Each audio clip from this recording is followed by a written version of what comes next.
How to code with Python. 5 essential tips for beginners. 1. Start with the basics. Learn the fundamentals of the Python language, such as variables, data types, control structures, and functions. 2.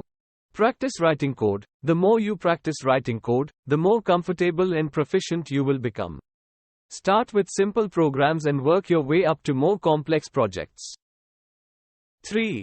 Use good coding practices. Indentation, commenting, and naming conventions are important for making your code readable and maintainable. 4. Learn to debug. Debugging is an essential skill for any programmer. Familiarize yourself with tools such as the Python debugger, PDB, and the built-in print function to help you find and fix errors in your code. 5.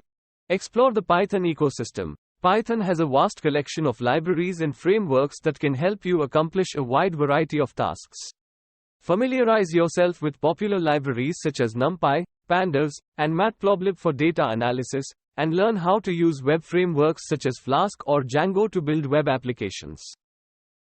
If you need any type of help related to Python programming, just comment down below smiley face. Please subscribe and like if you enjoyed smiley face.